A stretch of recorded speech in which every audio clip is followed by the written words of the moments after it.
नमस्कार. सेवा मित्र मंडळाच्या माध्यमातून आज आपण ऑनलाईन गणेशोत्सव साजरा करतोय.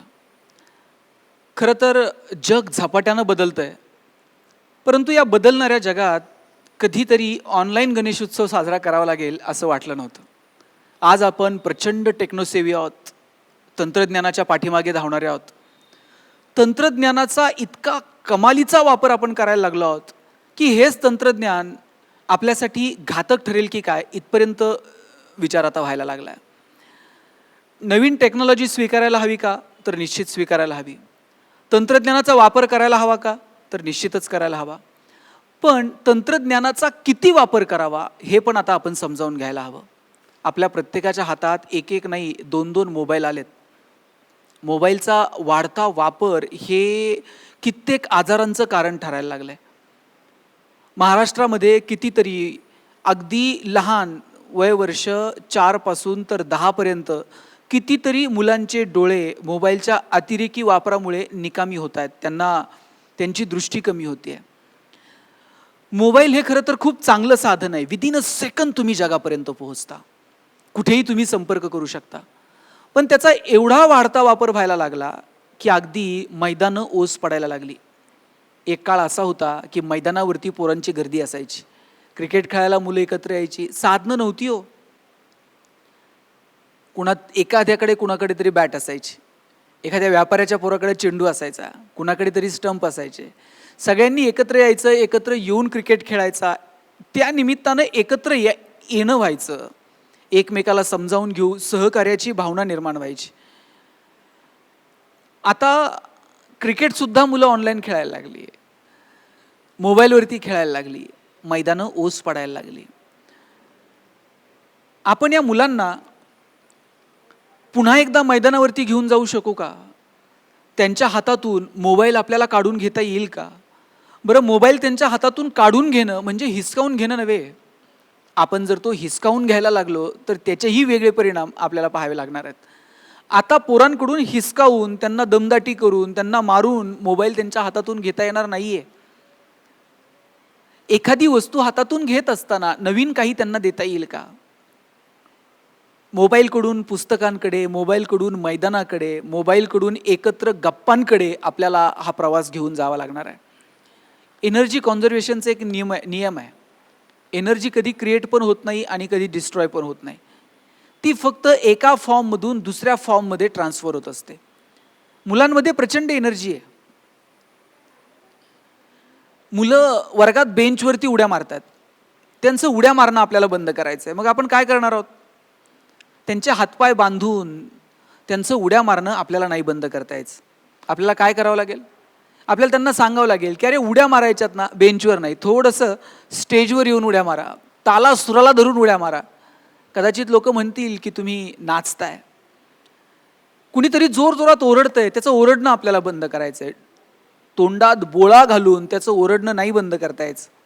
त्याला सांगावं लागेल, ओरडायचं आहेस ना, जरा ताला सुराला धरून ओरड. कदाचित कोणी म्हणेल तुम्ही गाताय.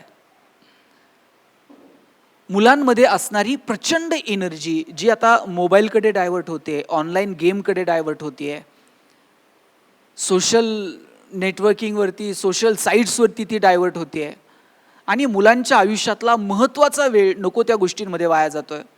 तो जर आपल्याला चांगल्या ठिकाणी वळवायचा असेल तर चांगले पर्याय मुलांना आता उपलब्ध करून द्यावे लागतील. मी पुन्हा सांगतो की मी टेक्नॉलॉजीला विरोध करत नाही, तंत्रज्ञानाला विरोध करत नाही. तंत्रज्ञान निश्चितच स्वीकारायला हवं, पण ते किती स्वीकारावं त्याच्या काही मर्यादा आहेत. त्या मर्यादा एकदा पोरांना आखून देता आल्या की मग याच तंत्रज्ञानाच्या जोरावरती मुलं भविष्यात काहीतरी वेगळं करू शकतील. पण आपल्याला ठरवावं लागेल ते किती. आज प्रत्येक मुलाच्या हातात एक एक नाही दोन दोन मोबाईल आहेत आणि बाप सुद्धा कौतुकानं सांगतो, मला कळत नाही तेवढं माझ्या पोराला मोबाईलमधलं कळत आहे. 4 वर्षाच्या पोराला मला कळत नाही तेवढं माझ्या 4 वर्षाच्या पोराला मोबाईलमधलं कळत आहे. अहो एवढंच काय, मी तुम्हाला साधं उदाहरण सांगेल.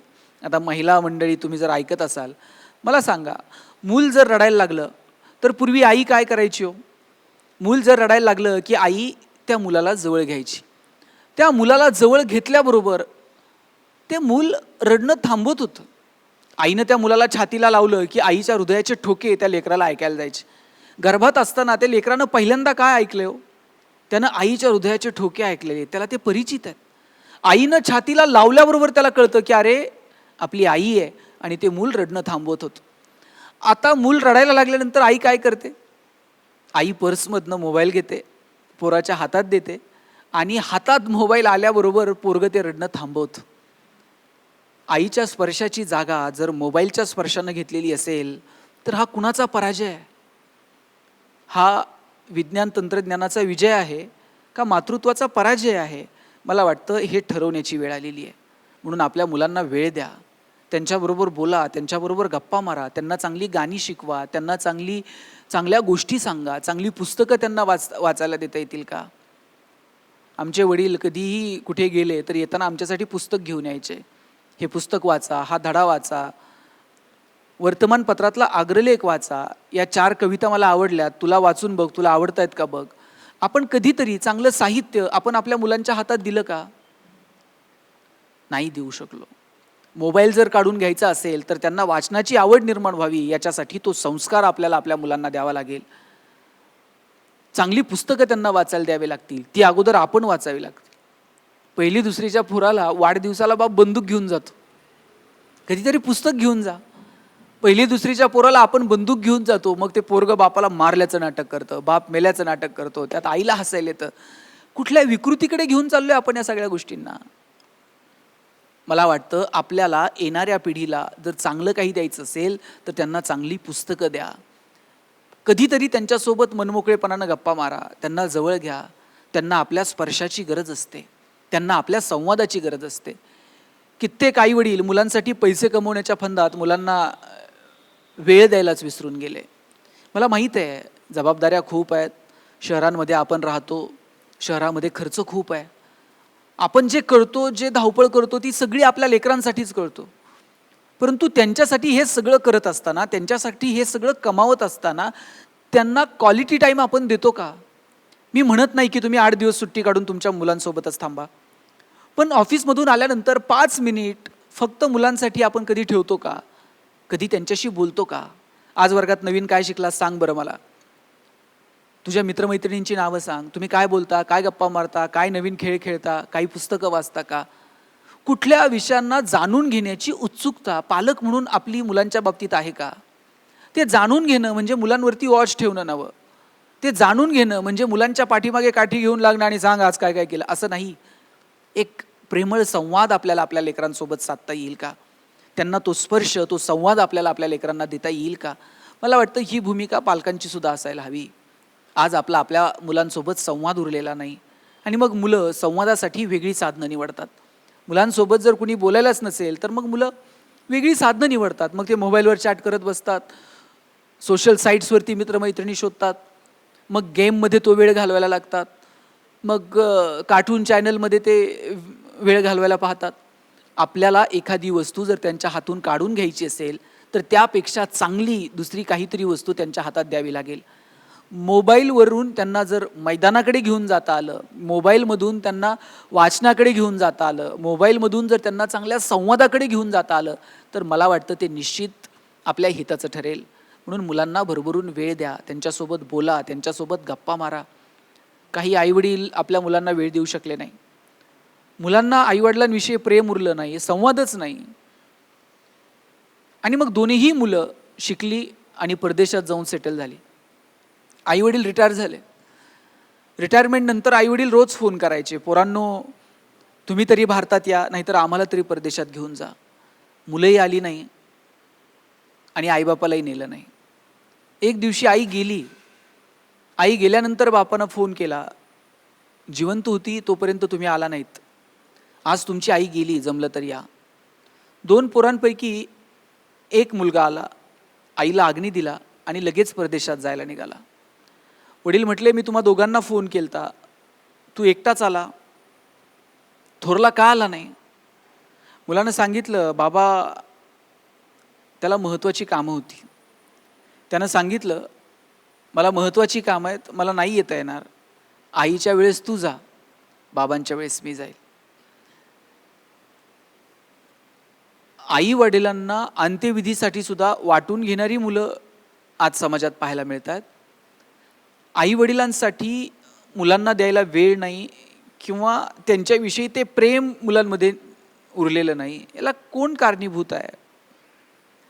मी म्हणत नाही की 100% आईवडिलांचे संस्कार कारणीभूत आहे. कदाचित ती परिस्थिती कारणीभूत असेल.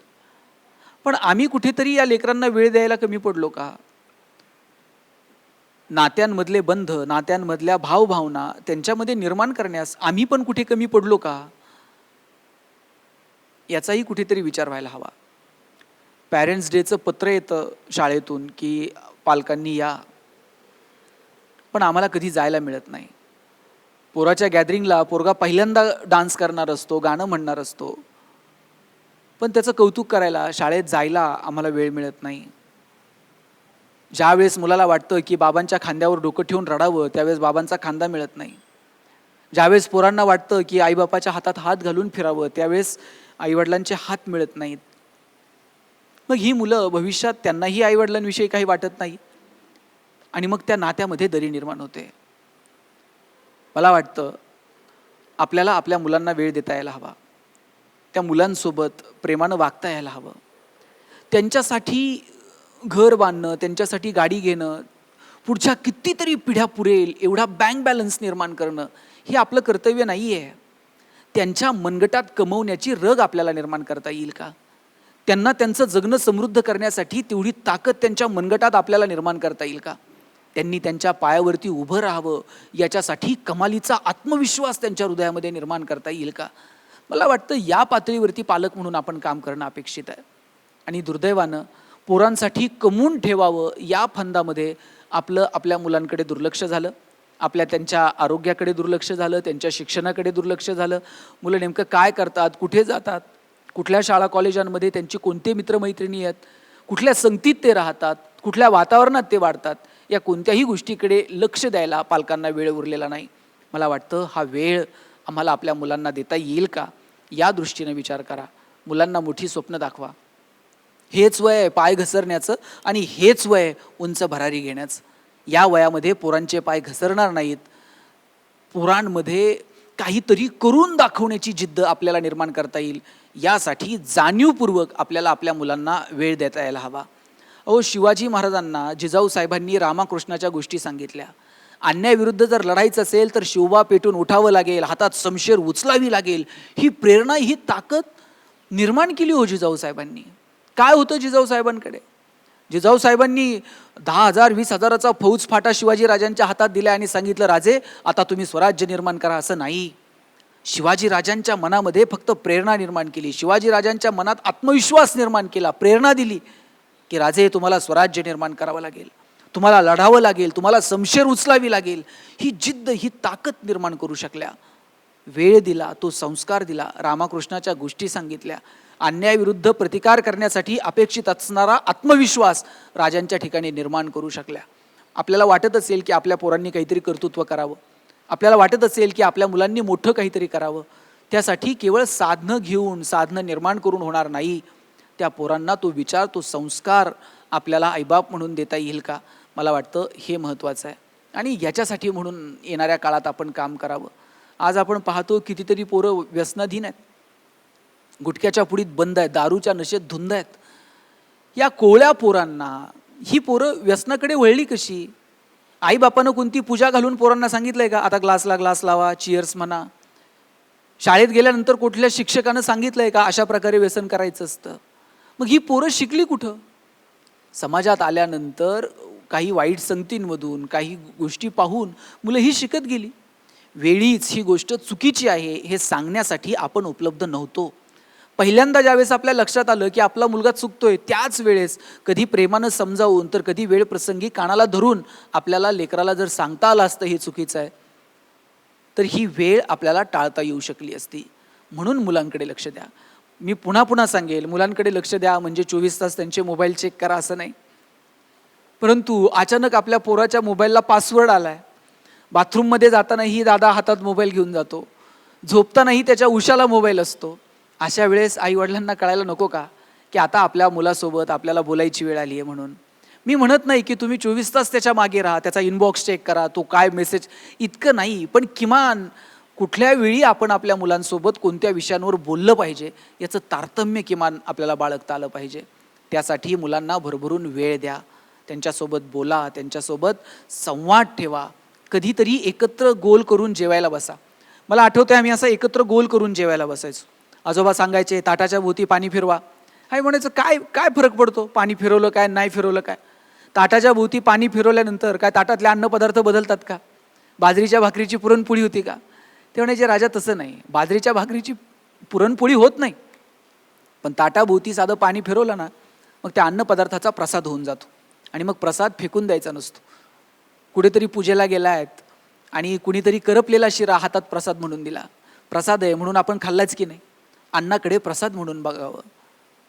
हे अन्न ताटात येण्यासाठी गोरगरीब शेतकऱ्यानं कष्ट केलेले असतात, घाम गाळलेला असतो, तो पिकवतो, तो कष्ट करतो, घाम गाळतो, म्हणून अन्नधान्य पिकतं, ते बाजारात येतं. आपली आई कष्ट करून ते प्रचंड श्रम घेऊन त्याच्यापासून हे सगळे पदार्थ तयार करते आणि मग हे ताटात येतं. तो प्रसाद म्हणून आपण स्वीकारला पाहिजे.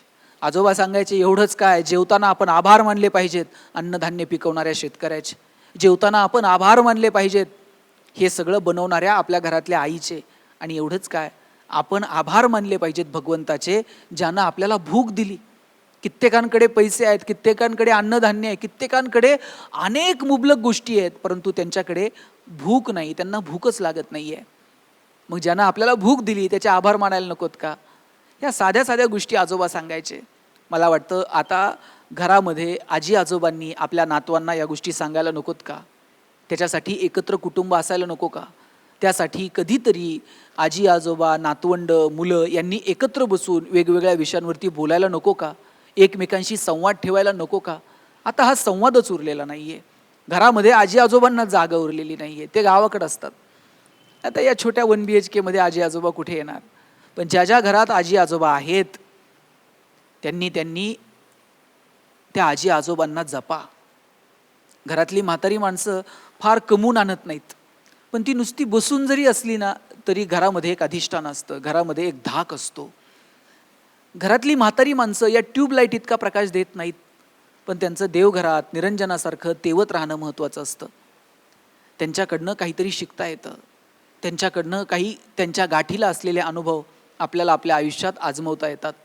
मला वाटतं म्हणून नातवांचा, आजी आजोबांचा एकमेकाशी संवाद असायला हवा, एकमेकाशी त्यांनी बोलायला हवं. एकमेकाशी संवाद ठेवून येणाऱ्या पिढीला कुठल्या दिशेनं घेऊन जायचं आहे मला वाटतं हे ठरवता यायला हवं. टेक्नॉलॉजी जरूर स्वीकारा, तंत्रज्ञान जरूर स्वीकारा, पण त्याचबरोबरीनं चांगल्या लेखकांना वाचता यायला हवं, चांगल्या गायकांना ऐकता यायला हवं, चांगल्या कलाकारांना भेटता यायला हवं. आणि हे सगळं आत्मसात करताना आपल्यामधला माणूस आपल्याला कायम जिवंत ठेवता येईल का याकडे पाहता यायला हवं. ज्या दिवशी आपल्याला माणूस म्हणून इतरांकडे पाहता येईल आणि आपल्या आत असणारा माणूस जिवंत ठेवता येईल, त्या दिवशी जगणं सुंदर होऊन जाईल. आपलं जगणं सुंदर व्हावं असं जर वाटत असेल तर एकत्र या, एकत्र कुटुंब ठेवा, एकत्र कुटुंबात एकमेकाशी संवाद ठेवा, एकमेकाच्या मदतीला धावून जा, आणि शेवटी वसुदैव कुटुंबकम, हे विश्वची माझे घर. आपण किती नशीबवान आहोत की आपण अशा महाराष्ट्रात जन्माला आलो की जिथल्या साधू संतांनी हे विश्व म्हणजेच एक घर आहे ही संकल्पना मांडली. अहो, विश्व हे घर तर सोडा, आपण आपल्या घरात आपलं एक स्वतःचं माणुसकीचं विश्व निर्माण करू शकलो नाही, हे केवढं मोठं दुर्दैव आहे. एकीकडे साधू संत विश्वाला घर म्हणतात, आपण माणुसकीचं विश्व किमान आपल्या आपल्या 4 भिंतीत तरी निर्माण करू शकलो आहोत का, हा विचार करण्याचा विषय आहे. म्हणून या सगळ्या संबंधांना आपण विचार करू. सेवा मित्र मंडळानं आज ऑनलाईन हा गणेश उत्सव साजरा करायचं ठरवलं. या ऑनलाईन गणेश उत्सवामध्ये अनेक वेगवेगळ्या विषयांवरती मी आपल्याशी संवाद साधायचा प्रयत्न करणार आहे. पण आज आवर्जून मला वाटलं की हा जिव्हाळ्याचा विषय आहे. एकत्र कुटुंब, नाती आपण हरवत आहोत. प्रेम, संवेदना या सगळ्या गोष्टींपासून आपण दूर जात आहोत. या गोष्टी कुठेतरी परत एकदा अंतर्मनात उमटायला हव्यात. लक्षात घ्या, आपण शिकतोय. शिक्षण म्हणजे नेमकं काय हो? अशिक्षितपणाचा टप्पा ओलांडून शिक्षित होणं, सुशिक्षित होणं?